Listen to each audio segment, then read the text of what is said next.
दिल्ली से ताराचंद सक्सेना जी, स्वागत है आपका सर। मैम जी सर। मैम वो हकीम साहब से पूछना था जी। कि मेरा है ना टॉयलेट बार बार आता है। पेशाब? हाँ जी, हाँ जी। ठीक है। डायबिटीज या ब्लड प्रेशर है आपको? हाँ, डायबिटीज तो है जी, मगर रात को ज़्यादा आता है। अच्छा, देखिए बहुत आसान नुस्खा है, आप उसे लिख लें।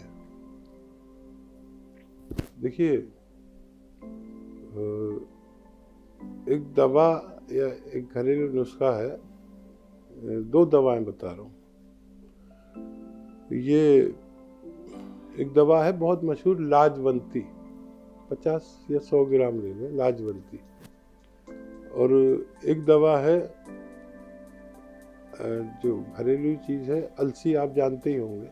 100 ग्राम अलसी, 100 ग्राम लाजवंती लें और इसको बारीक पाउडर बना लें अपनी मिक्सी में, ग्राइंडर में।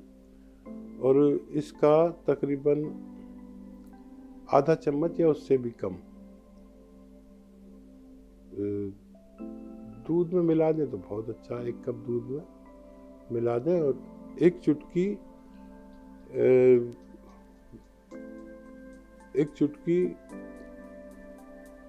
ये आपका गौन चिलगोज़ा, असली में गौन चिलगोज़ा, एक चुटकी बस। ये बहुत तेज़ होता है, इस एक चुटकी से ज़्यादा बिल्कुल ना लें। ये भी दूध में मिला दें और ये दूध आप पी जाएं। जो भी लाजवंती और अलसी है वो सब आप खा लें या पी लें, जैसे भी। ये आपको रोज़ाना कम से कम 1 बार लेना है। आप देखेंगे कि आपको फ़ायदा मुमकिन है। जी। महाराष्ट्र से आशा जी, स्वागत है आपका। Hello ma'am. हाँ जी। नमस्ते हकीम साहब जी। जी। जय हिंद, स्वागत आशा जी आपका बहुत बहुत। This call is now being recorded.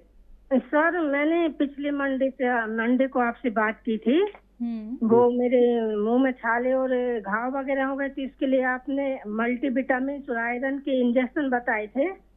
तो सर मैं डॉक्टर के यहाँ गई थी लगवाने, तो उन्होंने कहा कि पहले आप पूरी टेस्ट कराओ आयरन विटामिन की, और अगर आप ये इंजेक्शन लगवाओगे तो बोले एलर्जी वगैरह हो सकती है। तो सर उसके लिए क्या करना है? और सर मेरा दूसरा सवाल है, आप जो 6 चीजों का नुस्खा बताते हैं सर, आंवला मेथी वगैरह, तो उसमें ये आंवला मिक्स कर सकते हैं क्या? ठीक है। और सर मेरा तीसरा सवाल है, मेरी एक फ्रेंड है, तो जब वो बाथरूम के लिए बैठती ना तो उनके अंदर का भाग थोड़ा सा बाहर निकल जाता है, तो सर उसके लिए क्या करना है? और सर मेरा एक सवाल और है, जिन्हें हार्ट ब्लॉकेज है क्या वो अलसी का सेवन कर सकते हैं सर? तो देखिए, जो आपकी दोस्त है जो बाथरूम करते वक्त कुछ हिस्सा बाहर आ जाता है, उसके लिए गौन चिलगोज़ा 1 चुटकी खा लें, असली जो गौन चिलगोज़ा, और दूध पी लें। 1 कप ही पिए चाहे या 1 गिलास पिए, ऐसा आप कम से कम 1 बार ज़रूर करें तो उनको फ़ायदा होना मुमकिन है। और अगर उनको पेट का भी रोग है, एसिडिटी, गैस, कब्ज़, बवासीर ऐसा भी है, तो फिर वो सौंफ और अलसी और धनिया, इसको 100-100 ग्राम लेके पाउडर बना लें और इस पाउडर में 1 चुटकी गौन चिलगोज़ा मिलाकर 1 चम्मच में ये ले लिया करें, तो पेट भी इससे अच्छा हो सकता है। हार्ट ब्लॉकेज में खून से चर्बी निकालने की दवाएं ली जाती हैं। हालांकि अलसी भी खून की चर्बी को कम करती है, लेकिन ये काफ़ी नहीं है। आप चाहें तो ले तो सकते हैं, लेकिन एक नुस्खा जो मैं बेशतर बताता हूँ, देखिए दुनिया का सबसे बेहतरीन नुस्खा, मैं इसको अपने अनुभव के अनुसार मानता हूँ, ये सिरका जैतून का असली, और अदरक महाराष्ट्र में पैदा होती है। अदरक का जूस 1 लीटर, नींबू का जूस 1 लीटर और लहसुन का जूस 1 लीटर, और असली जैतून का सिरका, ये आपस में मिला दें 1-1 लीटर को, और 3-3 चम्मच 3 बार खाने के बाद रोज़ाना लेना है 6-7 महीने तक। तब हार्ट ब्लॉकेज को फ़ायदा होना मुमकिन है। और क्या सवाल था? दांत की जो दिक्कत है हकीम साहब। अच्छा देखिए, डॉक्टर्स भी आजकल टेस्ट कराने में ज़्यादा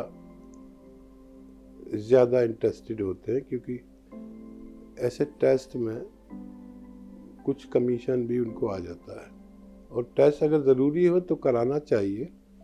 वैसे तो डॉक्टर को समझ में आ जाना चाहिए, आपके हाथ के नाखून या हथेलियाँ या आँख का जो ये हिस्सा ऐसे करके देखते हैं, उससे पता चल जाता है कि मल्टीविटामिन और आयरन की कमी है। ये चीज़ें लाल होती हैं, नाखून या हथेलियाँ या ये हिस्सा आँख का, तो ठीक है, और ज़्यादा लाल नहीं है तो फिर लगवा सकते हैं। वैसे ये इंजेक्शन बगैर उसके भी लगवा सकते हैं, आप ज़रूरत के भी लगवा सकते हैं, लेकिन डॉक्टर टेस्ट कराने चाहते हैं तो टेस्ट कराने में कोई बुराई नहीं है।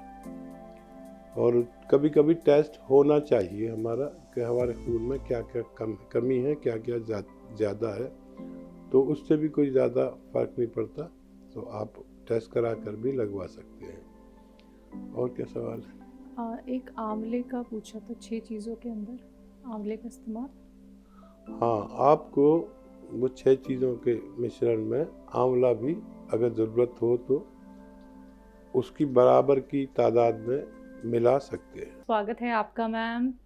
2-3 सवाल करने हैं आपसे मैडम। एक तो मेरे पैर में ना गोखरू निकल रहे हैं, तो वो उसके लिए क्या करना चाहिए? उसमें दर्द रहता भी है थोड़े समय के लिए, फिर दर्द नहीं भी रहता है, जैसे थोड़े थोड़े से गोल गोल से हो जाते हैं, और राइट पैर के में निकलते हैं, खाली नीचे साइड से, और उंगलियों में निकलते हैं बस। और दूसरा सर, मेरी बहू है 2 महीने की, मतलब प्रेगनेंसी है, उसके लिए क्या करना चाहिए कि बेबी अच्छा से अच्छा हो? और तीसरा सवाल है कि मेरे ना बीपी के कैप्सूल रखी कम से कम ना 1 साल हो गया है, तो क्या वो खराब हो जाते हैं कि फिर से लेने?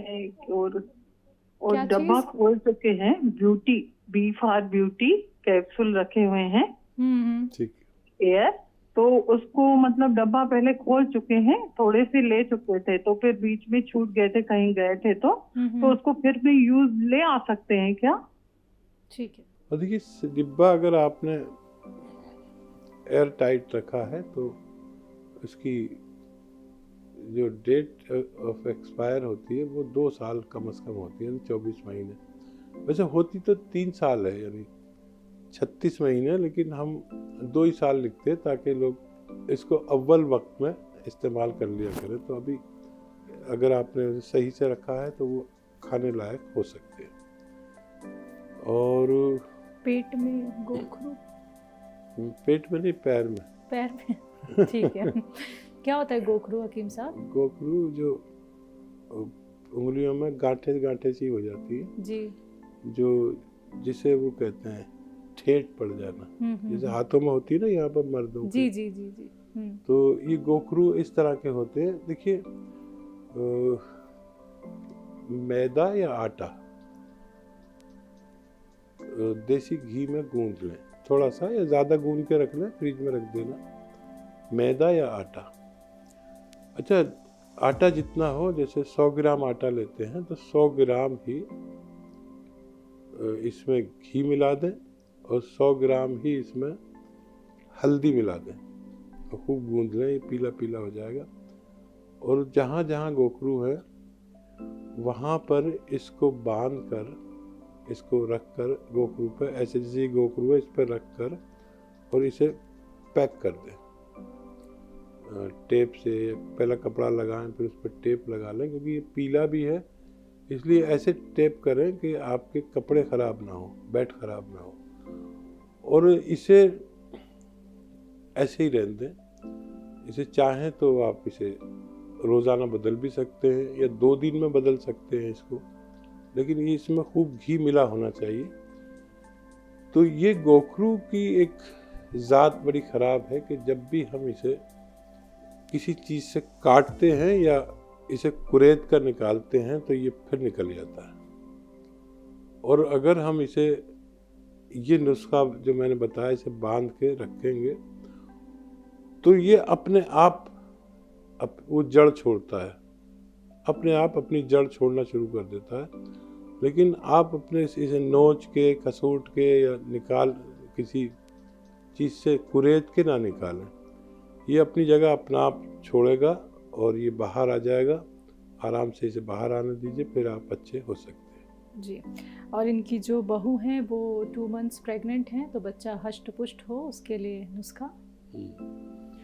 अधिक गाजर आई हुई है आपके बच्चे के नसीब से, एक गाजर का जूस जरूर पिलाया करें रोज़ाना। दवाई कम से कम देने की कोशिश करें। डॉक्टर भी अवॉइड करते हैं 4 महीने तक दवाइयाँ, जितना हो सके कम दवाइयाँ दें। कुछ बुखार आ जाए, सर्दी लग जाए तो जितनी आम आदमी को खुराक दी जाती है उससे कम दें, उससे आधी देते हैं, क्योंकि बच्चे का सवाल है। 4 महीने तक बहुत एहतियात है। 4 महीने के बाद बच्चा अपने हाथ पैर बना लेता है और सूप गाजर का, टमाटर का, सब्जियों का दे सकते हैं।